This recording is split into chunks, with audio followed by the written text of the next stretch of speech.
Assalamualaikum warahmatullahi wabarakatuh. Alhamdulillahi rabbil alamin, wabihi nasta'in, wa ala umurid dunya waddin, wassalatu wassalamu ala ashrafil anbiya'i wal mursalin, sayyidina wa habibina wa qurrati a'yunina wa maulana Muhammadin, amma ba'd. Hadratal muhtaramin al-mukarramin, para ulama, tuan guru, ustazah, jamaah muslimin muslimat yang dirahmati Allah Subhanahu wa taala.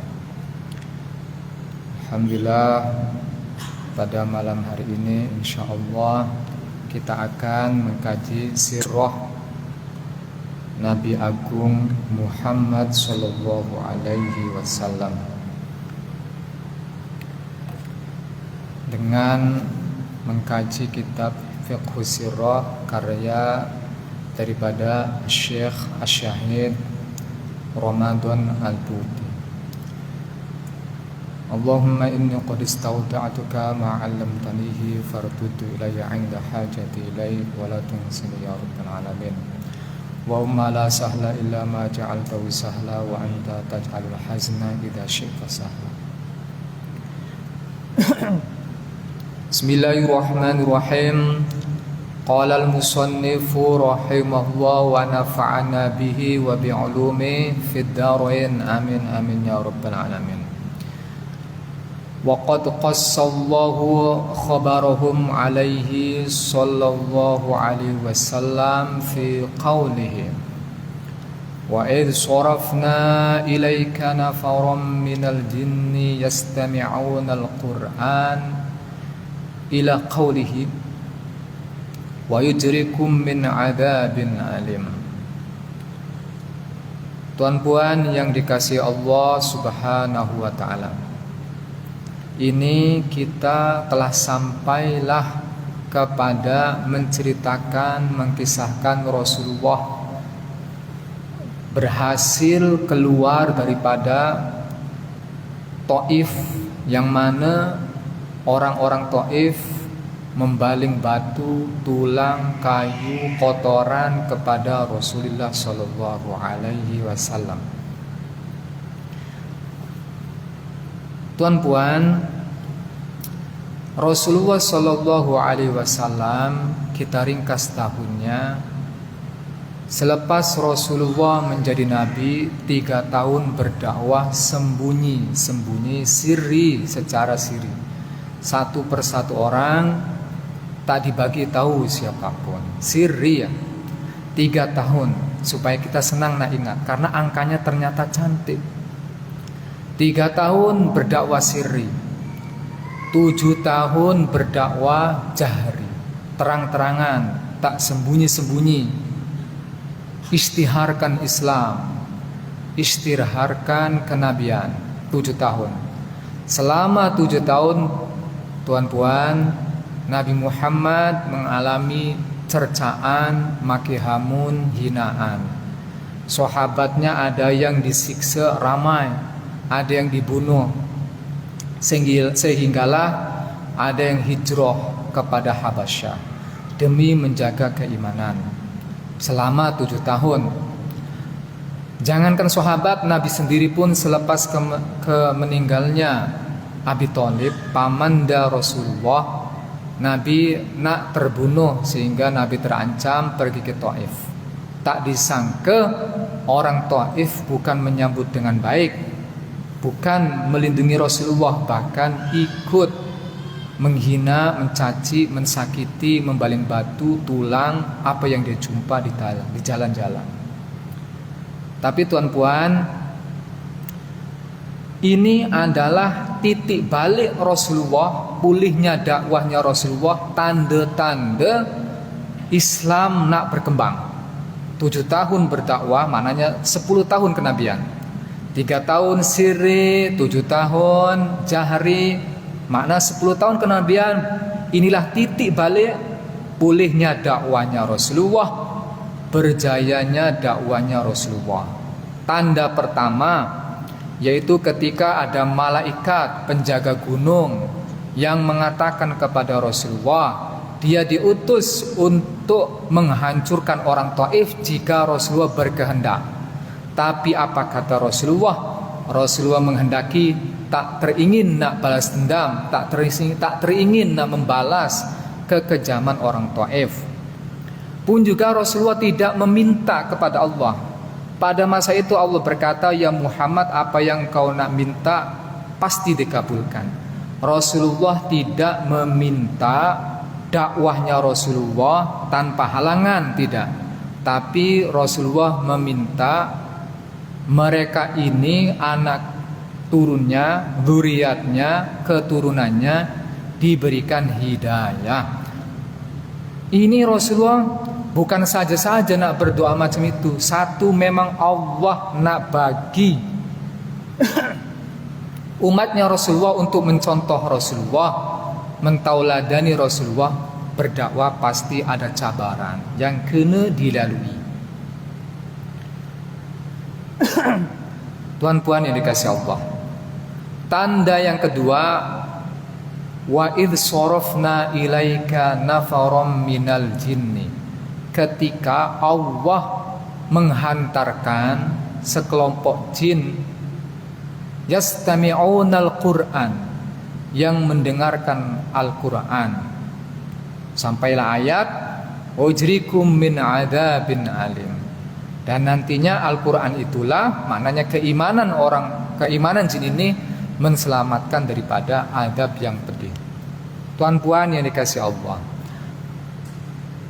apa tandanya? Ini membuktikan, saya baca dekat kitab-kitab sirah yang lain, membuktikan bahwa Rasulullah Shallallahu Alaihi Wasallam berdakwah ataupun umatnya itu bukan hanya daripada manusia, daripada jin juga itu umatnya Rasulullah. Jadi Nabi Muhammad Shallallahu Alaihi Wasallam diutus untuk semua makhluk. Semua makhluk maknanya semua, hatta malaikat. Bezanya malaikat dijadikan umatnya Rasulullah tasyrifan, untuk memuliakan para malaikat. Jika malaikat yang sebegitu sempurna itu dikatakan dijadikan umat Nabi Muhammad untuk memuliakan para malaikat, maka manusia-manusia yang dijadikan umatnya Rasulullah itu adalah tanda kemuliaan. Sehingga dikisahkan oleh para ulama, nabi-nabi pun teringin nak jadi umatnya Rasulullah Sallallahu Alaihi Wasallam. Tuan-puan, sedikit nak mengkaji, membahaskan tentang jin. Sebelum manusia diciptakan Allah telah menciptakan jin menduduki bumi. Sebelum bumi ditempati oleh manusia sekitar 40 tahun, ada yang mengatakan 40 tahun, ada yang mengatakan 100 tahun diduduki oleh jin. Jin inilah yang selalu membuat kerusakan, bukan manusia. Jin ini asal muasalnya ada jin kafir, ada jin muslim. Jin yang kafir yang tidak mungkin masuk Islam disebut iblis ataupun syaitan, yang mengacau, mengganggu kita untuk keluar daripada agama, untuk tidak beribadah. Ada berbagai riwayat, saya ringkaskannya macam itu. Jadi jin ada yang kafir, ada yang muslim. Jin yang muslim ini jin yang maknanya beriman kepada Allah, beriman kepada Rasulullah. Nantinya sama seperti kita, dia diperintah untuk sholat, zakat, puasa, dan seterusnya. Kemudian di dalam kitab Tarikhud Dimashq, Al-Imam Ibnu Asakir, Tarikh Dimashq, cetakan awal 75 jilid, cetakan terbaru 80 jilid. Tak tahu ulama ini macam mana buat 80 jilid, boleh menulis 80 jilid, menerangkan tentang kota Damsyik. Di dalam Tariqud Dimashqa itu diterangkan, ada keterangan macam ini. Ada seseorang yang malam kencing dekat luar, dekat gurun, di situ ada lubang-lubang tanah, dia kencing dekat situ, minta maaf. Kemudian ada ular, dia bunuh ular itu. Dia bunuh ular itu, tiba-tiba dia dibawa oleh sekelompok jin. Dibawa sekelompok jin, dihakimi. Untuk apa? Dikisos. Membunuh jin hukumannya juga adalah dibunuh juga, sama seperti membunuh manusia. Itu dalam kitab Tariqud Dimashqa.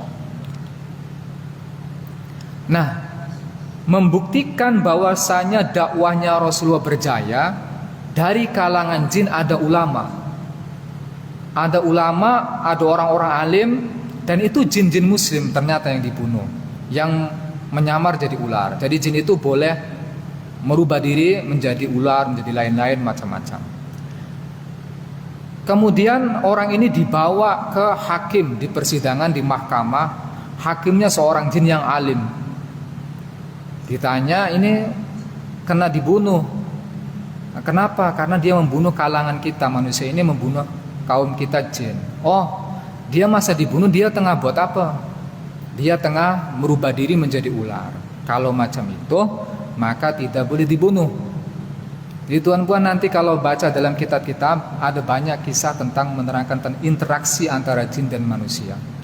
Maka di dalam kitab fikah, adab kencing, minta maaf, tidak boleh kencing di lubang-lubang tanah yang selalunya ada hewan-hewan dekat situ. Risau itu ada jin, karena jin boleh mensakiti. Satu itu adab. Satu adabnya buang air gitu. Yang kedua, kalau nak bunuh ular, di dalam kitab-kitab fikah dan juga di dalam kitab tarikh mengatakan diindar dulu. Ada hewan yang sunnah dibunuh, yaitu ular sunnah dibunuh. Makanya khotib bawa tongkat, asal muasalnya sebab untuk nahal ular, untuk nabun ular. Hukumnya sunnah dibunuh, tapi nak dibunuh diindar dulu. Indarnya salah satunya menggunakan adzan, ataupun kalau kitab tarikh dia bukan menggunakan adzan. 3 kali diindar. Kalau dia tidak pergi, maka itu kita boleh dibunuh, maknanya itu ular asli. Indar. Tapi nanti tuan-puan, karena ini saya tak tahu hukum negara dekat Melayu ini untuk urusan ular macam mana, maka ikutilah arahan daripada kerajaan tentang bunuh-membunuh pasal hewan. Walaupun dekat kitab sunnah, tapi jangan sampai mengikuti agama tapi bercanggah dengan aturan negara. Tidak boleh. Kemudian ada nih di dalam kitab Dalailun Nubuwah. Di dalam kitab Dalailun Nubuwah, salah satu daripada jin yang mendengarkan Al-Quran daripada Rasulullah Sallallahu Alaihi Wasallam datang ke biliknya Siti Aisyah. Kemudian Siti Aisyah menyuruh orang untuk membunuh ular itu. Jin yang menyamar jadi ular dibunuh oleh orang. Orangnya itu disuruh oleh Siti Aisyah. Malamnya Siti Aisyah bermimpi, ternyata jin yang dibunuh adalah ular yang dibunuh adalah jin yang dulu pernah mendengarkan Al-Quran daripada Rasulullah Sallallahu Alaihi Wasallam. Maknanya itu jin muslim. Hukumnya tidak boleh. Selepas tahu, Siti Aisyah buat apa? Siti Aisyah memerdekakan 100 hamba sahaya, kemudian bersodakoh 1000 dirham, kemudian puasa. Secara fikah, macam cerita tadi yang awal, hukumnya tidak ada hukum, sebab saat membunuh jin itu berupa ular, maka tidak ada hukum. Kenapa Siti Aisyah berbuat macam itu? Itu buat contoh untuk kita, tauladan bagi kita untuk kita ikuti, yaitu Siti Aisyah memilih akmal dan akhwat dalam beragama, dalam beribadah. Itu kita ulama mengatakan yang paling utama adalah ihtiyat, yaitu kehati-hatian atau memilih yang paling sempurna. Bismillahirrahmanirrahim. Qul wa qawlihi Qul uhiya ilayya annahu istama'a nafarum minal jin. Qul uhiya ilayya annahu istama'a nafarum minal jin al-ayat. Ay iqra al-ayat. Katakanlah wahai Muhammad, telah diwahyukan kepadaku annahu istama'a nafarum minal jinni, bahwasanya ada sekelompok jin datang ke Nabi Muhammad mendengarkan Al-Quran. Kisahnya ketika Nabi Muhammad nak balik ke Makkah, sebabnya di Taif ditolak bahkan disakiti sampai berdarah, Nabi Muhammad nak balik ke Makkah. Balik ke Makkah, rehatnya dekat Gua Hira, tuan-tuan. Dekat Gua Hira berehat beberapa hari dengan Zaid bin Harisah yang dulu dijadikan anak angkatnya Rasulullah SAW. Dekat Gua Hira, Rasulullah menyuruh orang untuk cari orang yang mahu menjamin Rasulullah, menjamin keselamatan nyawa, raga, jiwa Rasulullah untuk tidak disakiti, untuk tidak dibunuh. Minta ke suku ini tidak boleh, tidak dapat. Minta ke orang lain tidak dapat. Akhirnya Rasulullah ada orang yang mahu menjaminnya. Tsumma ada Rasulullah sallallahu alaihi wasallam wa ma'ahu Zaid bin Harisah yuridu dukhula Makkah. Rasulullah sallallahu alaihi wasallam menghendaki kembali ke Makkah bersama Zaid bin Harisah. Faqala lahu Zaid, kaifa tadkhulu alaihim ya Rasulullah wa hum ukhrijuka. Wahai Rasulullah, macam mana kita nak masuk ke Makkah? Mereka ini menghalau kita daripada Makkah, menghalau engkau daripada Makkah. Faqala ya Zaidu inna Allaha ja'ilul lima taro farajan wa makhraja wa inna Allaha nasiru dinihi wa inna Allaha nasiru dinihi wa mudhiru nabiyihi. Wahai Zaid, sesungguhnya Allah itu akan menjadikan nanti engkau tahu ada jalan keluar, dan sesungguhnya Allah yang menolong agamanya dan juga menampakkan nabinya, mananya menolong nabinya juga. Tsumma arsala rajulan min Khuza'ah ila Mut'im bin Adi. Kemudian Rasulullah mengutus seorang laki-laki daripada Bani Khuza'ah kepada siapa? Kepada seorang yang namanya Mut'im bin Adi. Yukhbiruhu annahu dakhilu Makkah fi jiwarihi. Mengkabarkan bahwasanya nanti Rasulullah nak masuk Mekah fi jiwarihi, di dalam perlindungannya Mut'im bin Adi. Fastajaba Mut'imun didalika. Kemudian Mut'im mengiyakan, menyanggupi untuk menjamin Rasulullah sallallahu alaihi wasallam. Wa ada Rasulullah sallallahu alaihi wasallam ila Makkah. Kemudian Rasulullah kembali kepada Makkah. Tuan-puan yang dikasihi Allah Subhanahu wa taala, ini menunjukkan bahwa Rasulullah tak pernah menyerah mensebarkan agama Islam walaupun ditolak di mana-mana, walaupun disakiti, walaupun sampai nak mati, tetap Rasulullah nak mengajarkan Islam, mensebarkan Islam sampai nak balik lagi ke Makkah. Kalau balik lagi ke Makkah, kemungkinannya dua: disiksa ataupun dibunuh oleh orang-orang Quraisy. Maka Rasulullah meminta perlindungan daripada orang satu persatu dimintai perlindungan, tidak ada yang mampu. Ada satu orang yang mampu, nama dia Mut'im bin Adi. Kata Mut'im mengatakan, baik, saya sanggup untuk menjamin keselamatan engkau wahai Muhammad, akan saya bawa kawan-kawan saya, kaum-kaum saya. Mut'im bin Adi mendatangi kaumnya, berkata, wahai kaumku, bawa semua pedang, panah, peralatan perang. Kita pergi ke Makkah menjamin yang namanya Muhammad bin Abdullah. menjamin keselamatannya. Berdiri kalian di tepi-tepi, di sudut-sudut Masjid Makkah Al-Mukarramah. Kemudian Mut'im mengambil kudanya, datang ke Rasulullah, mengajak Rasulullah sampai ke Makkah. Sampai ke Makkah, Nabi Muhammad buat apa? Nabi Muhammad meneruskan dakwahnya, dijaga oleh Mut'im. Dijaga oleh Mut'im yang masa itu Mut'im tidak masuk Islam. Sampai matinya tidak masuk Islam.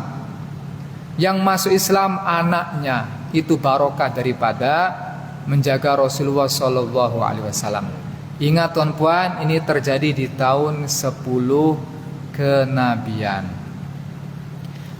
Walhasil pada masa tahun ke-10 kenabian, Nabi Muhammad SAW mendatangi kaum-kaum, kelompok-kelompok, yaitu pada masa itu bulan Dzulqa'dah. Bulan Dzulqa'dah maknanya 1 bulan lagi nak dekat Dzulhijjah.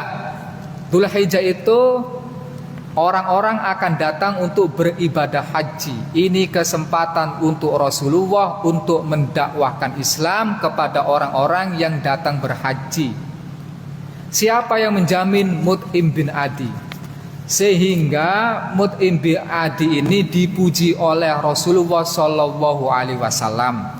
Ketika Rasulullah SAW menang perang Badar, tawanan Rasulullah banyak, jarahan perang Rasulullah banyak, ghanimah Rasulullah banyak. Rasulullah terkenang, teringat Mut'im bin Adi. Beliau mengatakan, andaikan Mut'im bin Adi masih hidup, saya akan serahkan urusan orang-orang Makkah yang tertangkap, saya serahkan ke Mut'im bin Adi. Andaikan Mut'im bin Adi itu menyuruh itu dibunuh semua, ya dibunuh semua. Diambil sebagai hamba sahaya, ya diambil hamba sahaya. Itu urusan Mut'im bin Adi. Jadi tuan-puan, nanti kalau baca sejarah akan temui ada 2 kelompok orang kafir yang nak membantu Rasulullah. Satu orang kafir yang nak membantu Rasulullah, dia punya tujuannya baik, maka Rasulullah pun menserahkan urusan itu kepada dia. Ada nantinya ada orang yang menginginkan nak membantu Rasulullah, karena dia tahu kalau membantu Rasulullah dia boleh menguasai Arab. Tapi tujuannya membantu Rasulullah bukan semata nak membantu Rasulullah, tapi memang ada tujuan lain, yaitu untuk kekayaan, untuk kekuasaan. Maka itu ditolak oleh Rasulullah SAW. Tuan-puan yang dikasihi Allah Subhanahu wa Ta'ala, selama kebangkitan dakwah ini tuan-puan, 3 tahun sirri, 7 tahun jahri. Dimulai angka 10, tahun 11, tahun ke-12, tahun ke-13 selepas kenabian Nabi, ini dakwah mulai bangkit, Islam mulai ramai. Siapa yang berjasa? Ada Mut'im bin Adi di dalam perlindungannya ini. Jadi orang-orang kafir tak berani menyentuh Rasulullah. Kata Mut'im, wahai kafir Quraisy, ini Nabi Muhammad bin Abdullah dalam lindunganku. Maka jangan sekali-sekali berbuat sekehendak hati engkau. Jadi semua kawan-kawannya, kaumnya Mut'im berjaga-jaga dekat tepi masjid. Ini strategi dakwah Rasulullah. Sampailah bulan haji tuan-tuan. Bulan haji orang-orang ramai datang nak berhaji. Haji ini sudah ada dimulai daripada zamannya Nabi Ibrahim alaihissalam. Kalau kita fikir-fikir lebih dalam, maka ini punya 2 sumber ekonomi, sumber keuangan. 1 Ka'bah, yang kedua perniagaan. Pertanian tidak ada, maka di situ pertanian tidak menjamin kehidupannya. Sehingga orang-orang Makkah nak berjaya, nak kaya, kena berniaga. Kena berniaga itu kena keluar, itu payah, susah dan tak sedap. Tapi ada satu tajaan ekonomi yang ekonomi ini tak perlu kemana-mana, cukup mensediakan air, mensediakan makanan untuk tetamu, yaitu Ka'bah. Ka'bah ini didatangi oleh berbagai agama-agama zaman dahulu, dimulai daripada agama Nabi Ibrahim, semua mendatangi Ka'bah karena itu syariat yang dahulu. Maka alasan orang Makkah tak mahu menerima dakwanya Rasulullah sebenarnya bukan semata tak percaya kepada agama Islam. Kalau Ka'bah Tuhannya satu, yaitu Allah saja, agama Islam saja, maknanya semua agama tidak boleh lagi datang ke Ka'bah.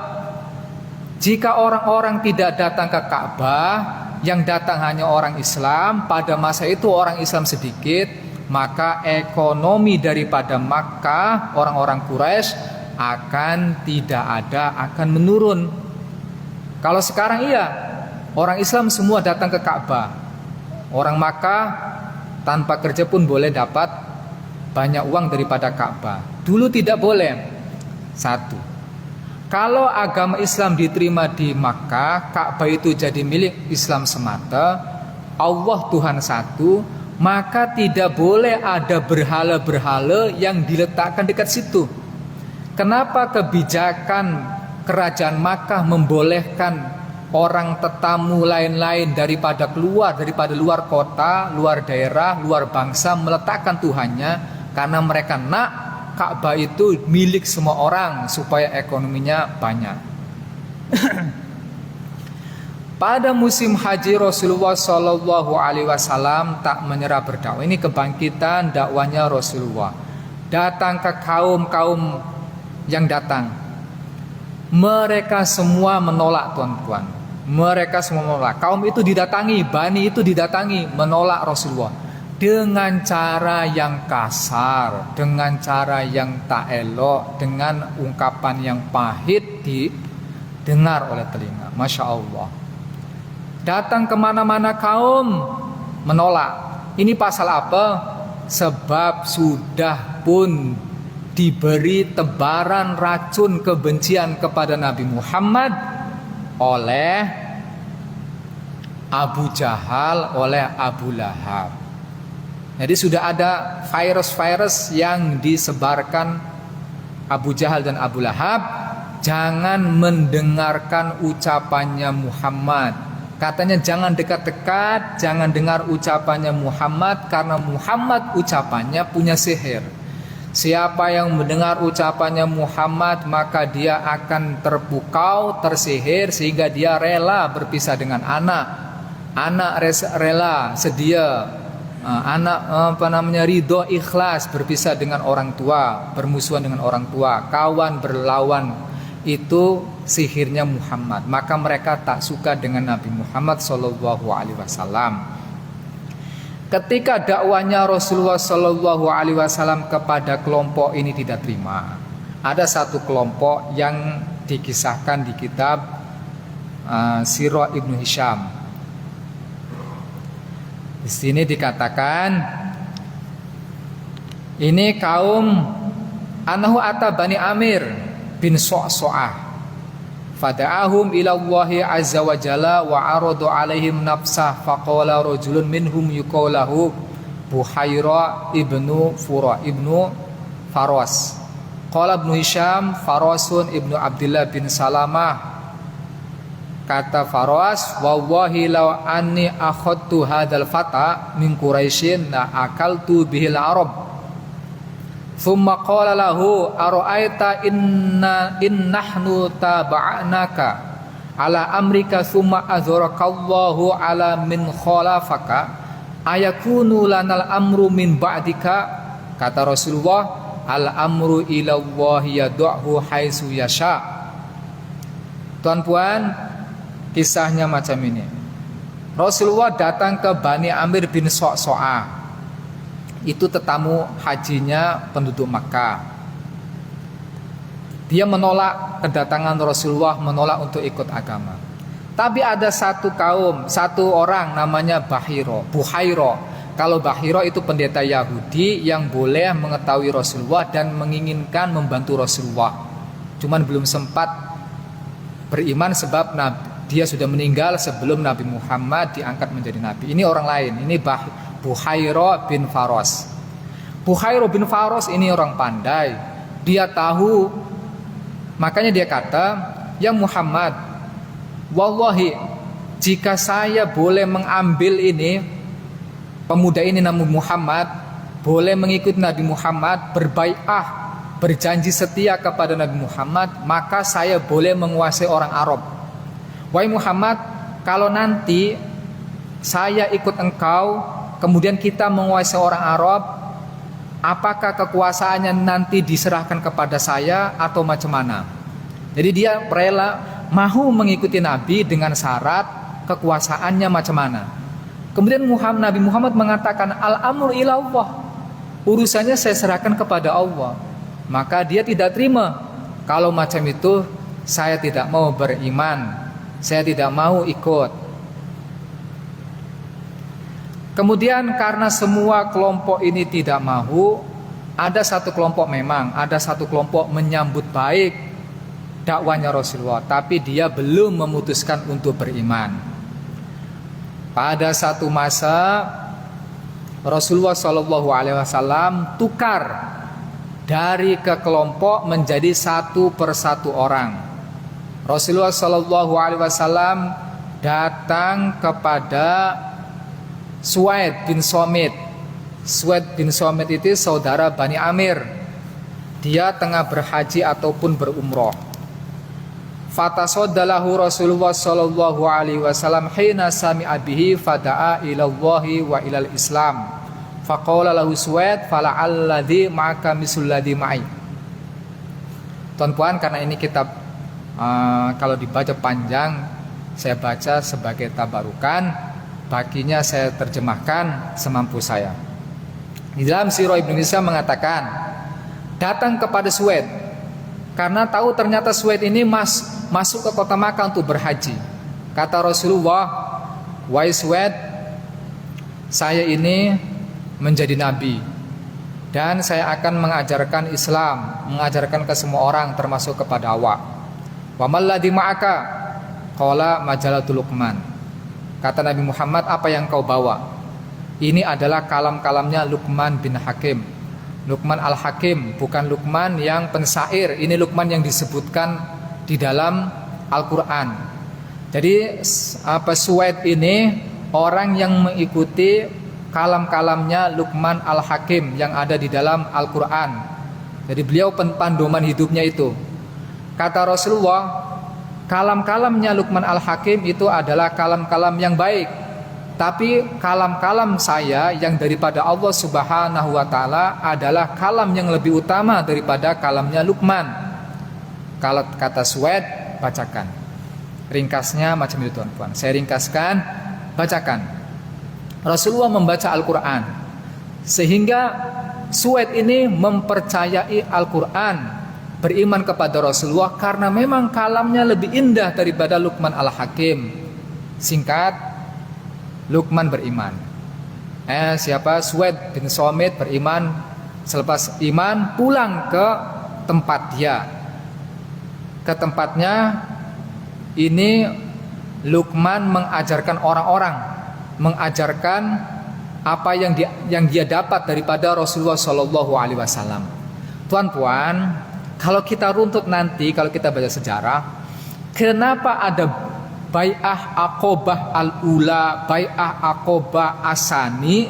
Asal muasalnya adalah ini, satu persatu. Suwaid bin Somit pulang, dia memberitahu ada nabi baru namanya Nabi Muhammad, dan itu adalah nabi sungguh. Kemudian ada nama dia Iyas bin Mu'ad. Tapi nanti Suwaid bin Somit itu selepas menyebarkan agama Islam daripada Rasulullah, beliau meninggal. Ada yang mengatakan meninggal, ada yang mengatakan dibunuh. Sehingga ada nama lagi yaitu Iyas bin Mu'ad. Iyas bin Mu'ad datang bersama kaumnya. Kaumnya diajak oleh Rasulullah untuk masuk Islam. Kaumnya ini daripada suku mana ini?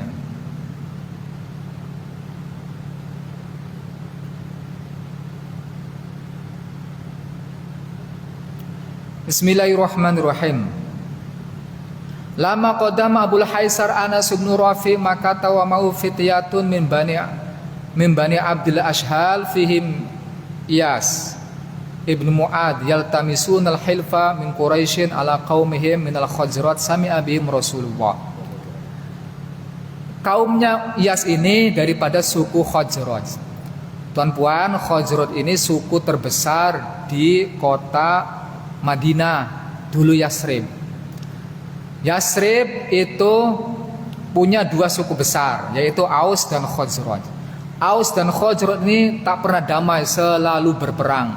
Ini saudara tuan-puan, ini saudara tapi selalu berperang. Khazraj dan Aus. Antara Aus dan Khazraj yang paling besar Khazraj, sehingga yang paling besar Aus. Sehingga Khazraj ini datang ke Makkah bukan untuk berhaji, tapi untuk meminta bantuan suku Quraisy untuk menghadapi perang dengan Aus. Kenapa? Karena memang mereka selalu berperang. Nanti ada perang namanya perang Bu'as, yang mana pemimpin-pemimpin daripada Khazraj dan Aus banyak yang meninggal. Itu pun dibuat Allah supaya orang-orang Madinah, orang-orang Yasrib senang menerima Islam. Ketika orang Khazraj datang, Iyas beriman. Iyas seorang yang beriman, selainnya tidak mau beriman. Kata Iyas, wahai kaumku, ada benda yang lebih penting daripada engkau meminta bantuan Quraisy untuk berperang. Apa itu? Beriman kepada Nabi Muhammad. Kemudian ini ada orang namanya Abul Haisar, ambil debu, pasir, dihantamkan ke muka Iyas 2 kali. Dimaki, dihina, kemudian balik. Iyas, tadi kita dapat 2 orang, satu Suwaid bin Somit, yang ketiga Iyas. 2 orang inilah yang menyebarkan dakwah yang nantinya mengakibatkan ada Bai'ah Aqobah al-Ula wa Bai'ah Aqobah as-Saniyah. Di dalam kitab sejarah lain diceritakan, bukan saja daripada Iyas ini, ada Abu Dharin Al-Ghifari. Saya yakin Abu Dharin Al-Ghifari ini adalah nama yang tidak asing di telinga kita. Abu Dharin Al-Ghifari mendengar kisah Nabi baru, yaitu Nabi Muhammad SAW, daripada telinga orang-orang. Siapa yang menyebarkan? 2 orang ini, Iyas dan Suwaid. Abu Dharin Al-Ghifari, ringkas cerita, saya ringkaskan, datang ke Makkah mencari Nabi Muhammad. Tapi sudah dibagi tahu, nanti kalau datang Makkah jangan cari Muhammad. Kalau engkau cari Muhammad, kemudian datang tahu, nanti boleh dibunuh, boleh disiksa, boleh ditangkap oleh orang-orang kafir, karena agamanya Muhammad agama yang dilarang di kerajaan Makkah. Abu Dharin Al-Ghifari datang ke masjid, dia diam saja, cari mana Muhammad, diam. Sayyidina Ali karramallahu wajhah melintas, berlalu. Tengok ini orang asing, bukan orang Makkah. Tanya, awak daripada mana? Saya daripada Ghifar. Oh, daripada Ghifar. Nak cari siapa? Dia tak mau cerita. Akhirnya, jom saya carikan tempat penginapan. Jangan dekat sini, cari tempat penginapan. Besoknya kali kedua datang ke Masjid Makkah dengan keadaan yang sama. Sayyidina Ali, awak lagi. Hari itu sudah, apakah awak tak tahu tempat penginapan yang saya bagi tahu sehingga awak tetap dekat sini? Kenapa dekat masjid? Memang nak cari Nabi Muhammad. Kemudian kata Sayyidina Ali, apa sebenarnya yang awak cari ini? Oke, saya akan bagi tahu, tapi jangan bagi tahu ke orang-orang. Saya nak cari Muhammad. Oh, nak cari Muhammad. Baik, ikut belakang saya, berjarak. Nanti kalau ada orang rasanya mengikuti kita, saya akan pura-pura betulkan selipar, awak berjalan terus supaya orang tak ikuti kita, tak curiga, nanti tak sakiti kita. Terjumpalah dibawa oleh Sayyidina Ali kepada Nabi Muhammad. Kepada Nabi Muhammad sallallahu alaihi wasallam, berimanlah. Kata Nabi Muhammad selepas Abu Dzarin Al-Ghifari itu beriman, Abu Dzar, jangan ceritakan keimanan engkau. Abu Dzar tidak gentar. Ya Rasulullah, saya akan datang ke Makkah, saya akan bagi tahu. Di depan penduduk Quraisy, wahai Quraisy, asyhadu alla ilaha illallah wa asyhadu anna Muhammadar Rasulullah. Mendengar kalimat itu, orang-orang Quraisy marah betul. Ini orang murtad, dipukul sampai setengah mati, tuan-tuan. Nah, mati dah. Diselamatkan. Besoknya kali kedua datang balik ke tempat perkumpulan Quraisy, mengatakan kali kedua dengan benda yang sama, dipukul lagi sehingga nak mati. Datanglah Al-Abbas, paman Rasulullah, datang. Ini awak nak bunuh orang Ghifar ke? Ini orang Ghifar ini. Orang Quraisy takut orang Ghifar. Kenapa takut? Macam saya katakan tadi, orang Makkah punya dua ekonomi, sumbernya dua. Ya, satu Makkah, yang kedua perniagaan. Orang-orang Quraisy, orang-orang Makkah kalau nak berniaga, nak ketakna kena lalui Ghifar. Kalau dia sakiti orang Ghifar, maka diboikot, diblok oleh orang Ghifar, orang Makkah ekonominya pincang. Akhirnya Abu Dzar dibebaskan, dan daripada Abu Dzar keluar, Islam menyebar, nanti akan diteruskan di Bai'ah Aqobah yang ke-1 dan Bai'ah Aqobah yang kedua, yang nanti ini adalah jadi titik balik sempurnanya bangkitnya dakwanya Rasulullah Shallallahu Alaihi Wasallam. Tuan-tuan yang dikasih Allah Subhanahu Wa Taala, alhamdulillah pembahasan sirah kali ini sudah saya cukupkan sampai sini. Banyak silap, mohon maaf.